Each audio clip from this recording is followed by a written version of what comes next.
Hello friends, നമസ്കാരം. Welcome to Sangeetha's food gallery. നമുക്കിന്ന് soya manchurian എങ്ങനെയാണ് ചെയ്യുന്നത് നോക്കാം. ഇത് ചെയ്യാനായിട്ട് 100 ഗ്രാം സോയയാണ് ഞാൻ എടുത്തു വെച്ചിരിക്കുന്നത്. ഒരു പാത്രത്തിൽ വെള്ളം ചൂടാക്കി വെച്ചിട്ടുണ്ട്. ഇനി ഇതിലേക്ക് ഈ സോയ ചങ്ക്സ് ഒക്കെ ചേർത്ത് കൊടുക്കണം.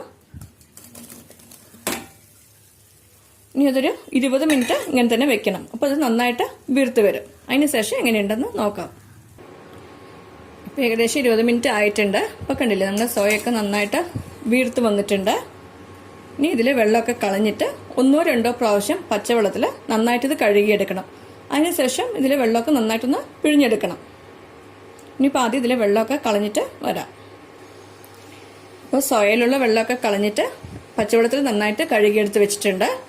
ഇനി ഇതിൽ വെള്ളമൊക്കെ നന്നായിട്ട് പിഴിഞ്ഞെടുക്കണം. ഇതുപോലെ പിഴിഞ്ഞ് കഴിഞ്ഞാൽ ഇതുണ്ടല്ലോ, ഇതുപോലെ പിഴിഞ്ഞ് വെച്ച് കഴിഞ്ഞാൽ വെള്ളമൊക്കെ പുറത്ത് വരാം. ഇതുപോലെ എല്ലാ സോയയും ചങ്ക്സും പിഴിഞ്ഞെടുത്ത് വെക്കണം. അപ്പോൾ ഈ സോയയിലുള്ള വെള്ളമൊക്കെ നന്നായിട്ട് പിഴിഞ്ഞെടുത്ത് വെച്ചിട്ടുണ്ട്. ഇനി ഇതിനെ ഒന്ന് രണ്ടായിട്ട് കട്ട് ചെയ്ത് കൊടുക്കണം. ഇതുപോലെ രണ്ടായിട്ട് ഒന്ന് കട്ട് ചെയ്ത് കൊടുക്കണം. ഇനി എല്ലാ സോയയും ഇതുപോലെ നമുക്ക് കട്ട് ചെയ്ത് വെക്കണം. അപ്പോൾ എല്ലാ സോയയും ഇതുപോലെ കട്ട് ചെയ്ത് വെച്ചിട്ടുണ്ട്.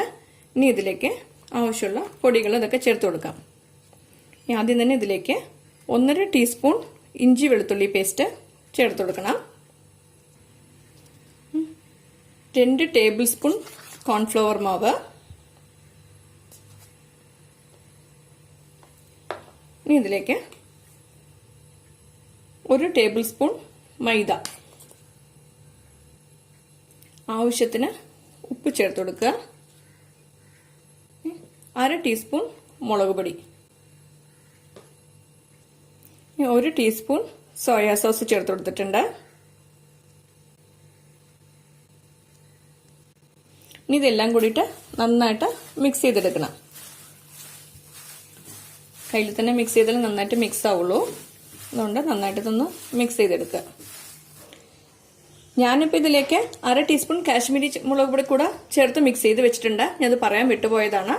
മുളക് പൊടി 1/2 ടീസ്പൂൺ മാത്രം മതിയാവും. കാരണം ഇനി നമ്മൾ സോസ് ചെയ്യുമ്പോൾ മുളക് പൊടിയും ചില്ലി സോസും ഗ്രീൻ ചില്ലി ഒക്കെ ചേർക്കും. അതുകൊണ്ട് മുളക് പൊടി കുറച്ച് മാത്രം ചേർത്താൽ മതി. അതുകൊണ്ടാണ് 1/2 ടീസ്പൂൺ മാത്രം ഞാൻ ചേർത്ത് കൊടുത്തിട്ടുള്ളത്. ഇനി ഇതിനൊരു പാത്രത്തിലേക്ക് മാറ്റിയിട്ട് ഒരു അരമണിക്കൂർ വെക്കാം. അതിനുശേഷം നമുക്കിത് ഫ്രൈ ചെയ്തെടുക്കണം. അതിനു മുമ്പ് നമുക്ക് സോസ് ചെയ്യാൻ ആവശ്യമുള്ള സാധനങ്ങളൊക്കെ ഒന്ന് എടുത്ത് വെക്കാം. ഇപ്പോൾ സോസ് ചെയ്യാനായിട്ട് ഒരു വലിയ സവാള നല്ല പൊടിയായിട്ട് അരിഞ്ഞു വെച്ചിട്ടുണ്ട്. ഇനി ഒരു 1/4 ഭാഗം കാപ്സിക്കം ഇനി ചെറുതായിട്ട് അരിഞ്ഞു വെച്ചിട്ടുണ്ട്. 2 ടീസ്പൂൺ ഇഞ്ചി വെളുത്തുള്ളി ചതച്ച് വെച്ചിട്ടുണ്ട്. ഇത് നിങ്ങൾക്ക് പേസ്റ്റോ അല്ലെങ്കിൽ പൊടിയായി അരിഞ്ഞോ ചേർക്കാവുന്നതാണ്. പിന്നെ 2 പച്ചമുളക് പൊടിയായി അരിഞ്ഞു വെച്ചിട്ടുണ്ട്. ഇനി ഇതിലേക്ക് ആവശ്യമായിട്ടുള്ളത് സോസുകളാണ്. 2 table spoon tomato sauce, 1 table spoon soya sauce, 1 table spoon chilli sauce, പിന്നെ ആവശ്യമായിട്ടുള്ളത് വിനീഗറാണ്. ഇനി നമുക്കിതിൽ ചേർക്കേണ്ട പൊടികളൊക്കെ അത് സോസ് ചെയ്യുമ്പോൾ എന്തൊക്കെയാണെന്ന് നോക്കാം. ഒരു ചീനിച്ചട്ടിയിലേക്ക് എണ്ണ ചേർത്തിട്ട് ചൂടാക്കാൻ വെച്ചിട്ടുണ്ട്. ഇനി നന്നായിട്ട് ചൂടാവട്ടെ. അതിനുശേഷം നമുക്ക് സോയൊക്കെ ഒന്ന് വറുത്തെടുക്കണം. അപ്പം ഞാൻ ഇരുമ്പിന്റെ ചീനച്ചട്ടിയാണ് എടുത്തിരിക്കുന്നത്. ഇപ്പം എണ്ണ നന്നായിട്ട് ചൂടായി കഴിഞ്ഞു. ഇനി ഇതിലേക്ക് സോയ ചേർത്തിട്ട് ഒന്ന് ഫ്രൈ ചെയ്തെടുക്കാം.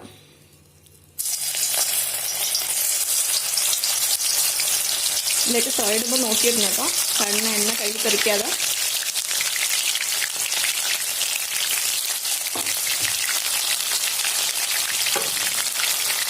ഇതൊക്കെ ഒന്ന് കോർത്ത് വെച്ചിട്ട് ഒന്ന് മാറ്റി കൊടുക്കുക.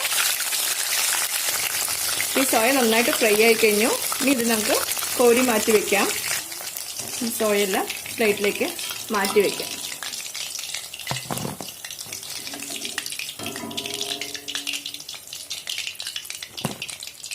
ഇനി നമുക്ക് അടുത്ത ബാച്ച് ഇതുപോലെ തന്നെ ഇട്ട് കൊടുക്കാം.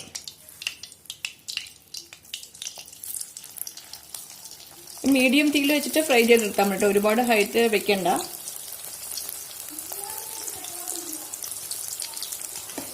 ഇത് അതുപോലെ തന്നെ നമുക്കൊന്ന് വറുത്തെടുക്കാം. ഇപ്പോൾ രണ്ടാമത്തെ ബാച്ച് സോയയും റെഡിയായി കഴിഞ്ഞു. ഇതൊക്കെ മാറ്റി വെക്കാം. ഇങ്ങനെ എല്ലാ സോയയും ഇതുപോലെ നമുക്ക് ഫ്രൈ ചെയ്തെടുത്ത് വെക്കണം. ഞാനിപ്പോൾ കുറച്ചായി മാത്രമേ ചേർത്തിട്ട് ഫ്രൈ ചെയ്യുന്നുള്ളൂ. ഇതുപോലെ എല്ലാ സോയയും നിങ്ങൾ ഫ്രൈ ചെയ്ത് എടുക്കണം. ഇപ്പോൾ എല്ലാ സോയയും ഇതുപോലെ ഫ്രൈ ചെയ്തെടുത്തിട്ടുണ്ട്. ഇനി നമുക്ക് സോസ് എങ്ങനെയാണ് ചെയ്യുന്നതെന്ന് നോക്കാം. ഒരു കടായിലേക്ക് 2 ടേബിൾ സ്പൂൺ ഓയിൽ ചേർത്ത് ചൂടാക്കാൻ വെച്ചിട്ടുണ്ട്. ഇനി ഇതിലേക്ക് ഇഞ്ചി വെളുത്തുള്ളി ചതച്ചത് ചേർത്ത് കൊടുക്കുക. എന്നിട്ട് ഒന്ന് ചെറുതായിട്ട് ചൂടാക്കി എടുക്കണം. ഇത് ചൂടാക്കി കഴിഞ്ഞു. ഇനി ഇതിലേക്ക് 2 പച്ചമുളക് അരിഞ്ഞത് ചേർത്ത് കൊടുക്കുക. പിന്നെ കാപ്സിക്കം കട്ട് ചെയ്തതും ചേർത്ത് കൊടുത്തിട്ട് നന്നായിട്ടൊന്ന് ഫ്രൈ ചെയ്തെടുക്കുക. ഇതിൽ സ്പ്രിംഗ് ഓണിയൻ ചേർക്കേണ്ടതാണ് കേട്ടോ ഈ സ്റ്റേജിൽ. പക്ഷേ എനിക്ക് സ്പ്രിംഗ് ഓണിയൻ കിട്ടിയില്ല, അതുകൊണ്ടാണ് ഞാൻ ചേർക്കാതിരുന്നത്. ഞാൻ അന്വേഷിച്ചപ്പോൾ കിട്ടിയില്ല. അതാണ് ഇതിൻ്റെ നല്ല ഫ്ലേവർ കൊടുക്കുന്നത്, സ്പ്രിംഗ് ഓണിയൻ. പക്ഷെ കിട്ടാത്തതുകൊണ്ട് ഞാനിപ്പോൾ കാപ്സിക്കം മാത്രമേ ചേർത്തിട്ടുള്ളൂ. നന്നായിട്ടൊന്ന് ചൂടാക്കി എടുക്കണം അതിന്. ഇതിലേക്ക് സവാള അരിഞ്ഞത് ചേർത്ത് കൊടുക്കുക. എന്നിട്ടൊന്ന് വഴറ്റി കൊടുക്കുക. സവാളയൊക്കെ ഒന്ന് വാടുന്നത് വരെ വഴറ്റി കൊടുക്കണം. സവാളയൊക്കെ ഒന്ന് വാടിക്കഴിഞ്ഞു. ഇത് കളർ ചേഞ്ച് ആവണമെന്നൊന്നും ഇല്ല കേട്ടോ, ജസ്റ്റ് ഒന്ന് വാടിയാൽ മാത്രം മതി. ഇനി ഇതിലേക്ക് സോസുകളൊക്കെ ചേർത്ത് കൊടുക്കാം. അപ്പം ആദ്യം തന്നെ ഞാൻ ടൊമാറ്റോ സോസ് ചേർത്ത് കൊടുക്കുന്നുണ്ട്. 2 table spoon tomato sauce, 1 table spoon soya sauce, പിന്നെ 1 table spoon red chilli sauce. എന്നിട്ട് ഇതിനൊന്ന് മിക്സ് ചെയ്ത് കൊടുക്കുക. 1 ടേബിൾ സ്പൂൺ വിനീഗർ ചേർത്ത് കൊടുത്തിട്ടുണ്ട്. ഇത് നന്നായിട്ടൊന്ന് യോജിപ്പിച്ച് കൊടുക്കുക ഇതെല്ലാം കൂടിയിട്ട്. ഇനി ഇതിലേക്ക് 1/2 ടീസ്പൂൺ നല്ല മുളക് പൊടി, പിന്നെ 1/2 ടീസ്പൂൺ കാശ്മീരി മുളക് പൊടി ചേർത്ത് കൊടുത്തിട്ടുണ്ട്. പിന്നെ 1/4 ടീസ്പൂൺ കുരുമുളക് പൊടി. ഇത് നന്നായിട്ട് മിക്സ് ചെയ്ത് കൊടുക്കുക. ഇപ്പോൾ നിങ്ങൾക്ക് കളർ വേണമെങ്കിൽ കുറച്ച് ഫുഡ് കളർ വേണമെങ്കിൽ ചേർത്ത് കൊടുക്കാം കേട്ടോ, റെഡ് കളർ എന്തെങ്കിലും. പക്ഷെ ഞാൻ ഇപ്പോൾ ഫുഡ് കളർ ചേർക്കുന്നില്ല, അതിന് പകരമാണ് കാശ്മീരി ചില്ലി പൗഡർ ചേർത്ത് കൊടുത്തിരിക്കുന്നത്. ഇതൊക്കെ കൂടിയിട്ട് നന്നായിട്ടൊന്ന് യോജിപ്പിച്ച് കൊടുക്കണം. ഇപ്പോൾ ഈ കപ്പിൽ 1/2 കപ്പ് വെള്ളം എടുത്തിട്ടുണ്ട്. ഇതിലേക്ക് 1 ടേബിൾ സ്പൂണ് കോൺഫ്ലവർ മാവ് ചേർത്തിട്ട് ഇത് നന്നായിട്ടൊന്ന് മിക്സ് ചെയ്തെടുക്കണം. ഇനി ഇതിലേക്കൊന്ന് ചേർത്ത് കൊടുക്കുക. ഈ ചീനച്ചട്ടിലേക്ക് ചേർത്ത് കൊടുത്തിട്ട് നന്നായിട്ടൊന്ന് മിക്സ് ചെയ്ത് കൊടുക്കുക. ഇത് 2 മിനിറ്റ് ഒന്ന് ചൂടാക്കി എടുക്കണം. അപ്പോഴേ ഈ കോൺഫ്ലവർ മാവിൻ്റെ ആ പച്ചക്കുത്തൊക്കെ ഒന്ന് പോവുള്ളൂ. ഇനി ഇതിലേക്ക് 1/4 ടീസ്പൂൺ മാത്രം പഞ്ചസാര ചേർത്ത് കൊടുക്കണ്ട. ഇതുപോലെ 1/4 ടീസ്പൂൺ ഉപ്പ് നോക്കിയിട്ട് വേണമെങ്കിൽ മാത്രം ചേർത്താൽ മതി. ഇപ്പോൾ സോസിലൊക്കെ ഉപ്പുണ്ടാവും, അത് വേണമെങ്കിൽ ആവശ്യമുണ്ടെങ്കിൽ മാത്രം ചേർത്താൽ മതി. ഇനി ഇതെല്ലാം നന്നായിട്ടൊന്ന് മിക്സ് ചെയ്ത് കൊടുക്കണ്ട. ഇതിപ്പോൾ 2 മിനിറ്റ് ആയിട്ടുണ്ട്. ഇപ്പോൾ കണ്ടോ ഇതൊക്കെ ഒന്ന് കെട്ടിയാവാൻ തുടങ്ങി. ഇനി ഇതിലേക്ക് ഫ്രൈ ചെയ്ത് വെച്ചിരിക്കുന്ന സോയ ചേർത്ത് കൊടുക്കുക. എന്നിട്ട് ഇതൊക്കെ കൂടിയിട്ട് നന്നായിട്ട് ഒന്ന് മിക്സ് ചെയ്തെടുക്കണം. ഇതിപ്പോൾ ഞാൻ ഡ്രൈ ആയിട്ടാണ് ചെയ്യുന്നത്. നിങ്ങൾക്ക് ഗ്രേവി പോലെ റെസ്റ്റോറൻറ്റിലൊക്കെ കിട്ടുന്ന പോലെ ഗ്രേവി പോലെ വേണമെന്നുണ്ടെങ്കിൽ ഇതിൽ കുറച്ചുകൂടെ കോൺഫ്ലവർ മാവ് കലക്കിയ വെള്ളം കുറച്ചുകൂടെ ചേർത്ത് കൊടുത്താൽ മതി. എന്നിട്ട് ലിക്വിഡായിട്ട് നിർത്തിക്കഴിഞ്ഞാൽ ഗ്രേവിയുള്ള സോയ മഞ്ചൂരിയൻ റെഡിയായി കിട്ടും. ഇതുണ്ടോ, ഇതിപ്പോൾ ഇതൊക്കെ കറക്റ്റായിട്ടുണ്ട് ഗ്രേവിക്കും സോയയ്ക്കും.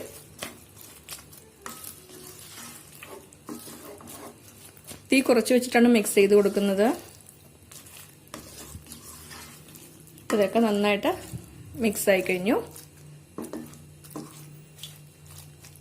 ഇപ്പം നമ്മുടെ സോയ മഞ്ചൂരിയൻ റെഡി ആയി കഴിഞ്ഞു. ഇത് പുലാവിൻ്റെ കൂടെയും ഫ്രൈഡ് റൈസിനുടെയും ബിരിയാണിൻ്റെ കൂടെ എല്ലാം കഴിക്കാൻ നല്ല കോമ്പിനേഷനാണ്.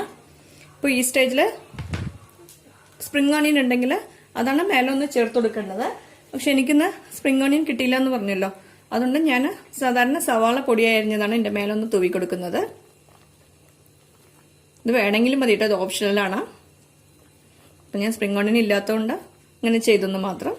ഇനി വേണമെങ്കിൽ കുറച്ച് മല്ലിയിലയും ഇതിൻ്റെ മേലൊന്ന് തൂവി കൊടുത്തിട്ടുണ്ട്.